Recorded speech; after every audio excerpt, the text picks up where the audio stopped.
Guys, gals, and non-binary pals, welcome back to Brownlow Books. Did you know that famed astrologer and mathematician Johannes Kepler's mother was tried as a witch? Now you do. So, I recently read Everyone Knows Your Mother is a Witch by Rivka Galchen. Guess what? It's about Johannes Kepler's mother. So, this is a historical fiction with real people. And I know people get uppity about that kind of shit. I don't fucking care. So, it is a fictional account of a real witch trial that happened to Katharina Kepler, Johannes' mother. It's told in a really interesting way. Katharina was illiterate, and when she was first accused of being a witch by, like, this uppity bitch in the neighborhood, she went to her neighbor, in this case, in the book is Simon, in real life, different guy, and was like, can you help me record this just in case something goes wrong? Like, can you write down what I'm telling you so that, like, this is on record somewhere in case things go badly? So he does, being the nice guy that he is. So, it's told from her accounts being written down by Simon. Every once in a while, Simon comes in with his own little bits. It also includes letters that were written to the court as well as, like, court testimony during the trial. So it's, like, a very interesting mix of, like, style. I enjoyed that. It was different. It was interesting. Now,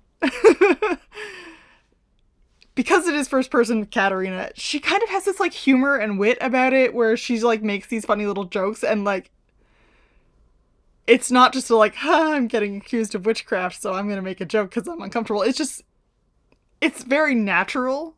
It's a very natural, like, humor and wit that she has about it, and Simon records it, and it's like, yeah, this is good. Like, my favorite part, the only part I marked down in the book, even as I firmly believe that the life of a spinster is often better than that of a married woman. No dying in childbirth, no beast in the house. And I'm like, is the husband or the children the beast?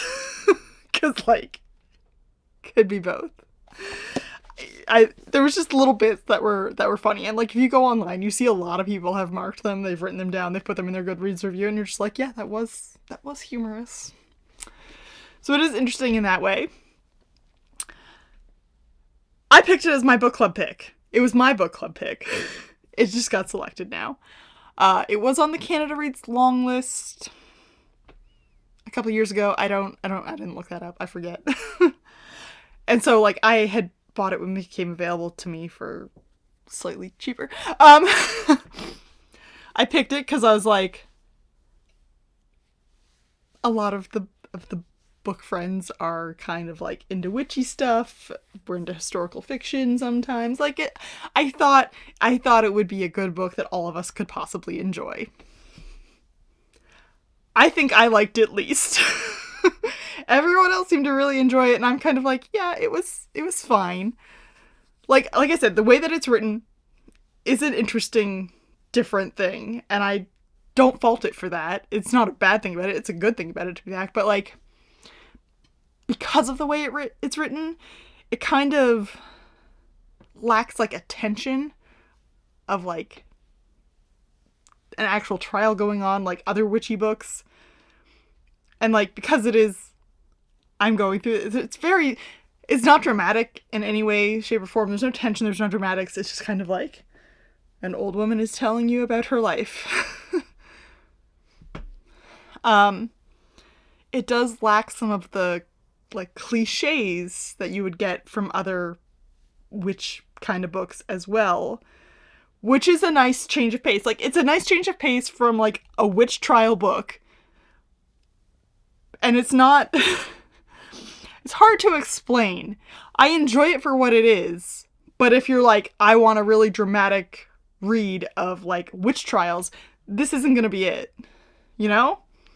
It's interesting in that it is a real person, and, you know, some of these things are taken from history, but it is, you know, fictionalized. Stress on the fictionalized. Real people, it's highly fictionalized. Like, the neighbor is an entirely different person, but, like, Johannes is involved in this book, so, like, Yeah. So, like, I was a little underwhelmed because it was different than I thought I was getting. But, like, I'm not upset with it. You know? I thought I was getting something different. I didn't get that, but I'm not upset with it. Does that make sense? I feel like it makes sense. It makes enough sense. So yeah, it's an enjoyable enough read. It was, for how it's written, it has a much faster pace than you would expect. And I don't quite know how to explain that either, because like it is like a first person narrative, like almost like you're reading their diary, and like I feel like those usually just drag. This doesn't. I don't know. But my friend listened to an audiobook and she said that they pronounce everything like the really German way, and it was really, she appreciated that, and I think that could be cool too. So if you're wanting to audiobook it, maybe that's a good way to go.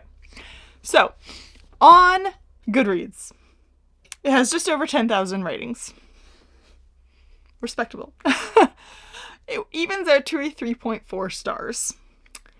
And so when I scanned some of the ratings and reviews that were there, people were mentioning it was too slow because they are expecting that tension and drama, but you're not getting that tension and drama. You're getting a, like, this is a person living their life in a year kind of thing. And like, nobody's that fucking interesting that, you know, every single day has something exciting happening. Like, come on, no one's that person. So yeah, I enjoyed it despite the people who are like, meh, too slow. Not slow. Maybe if you're dumb. No, I jest. So yes, it's by no means like a haha, this is hilarious kind of book. It is a subtle wit, and I appreciate that. I do appreciate that in a book when they're like, it's got some funnies, and you're like, yes. So yeah, overall, like I said, underwhelmed but not upset. I am happy to have read it. It was not what I thought I was getting. It's different. So, like, if you think that format could be an interesting way to read a fictionalized witch trial, absolutely, go and try. I had a good time. I think my friends had a good time too. Like, it's good. So, thanks for hanging out, and I will see you around next time. Don't forget to like and subscribe. You know the deal.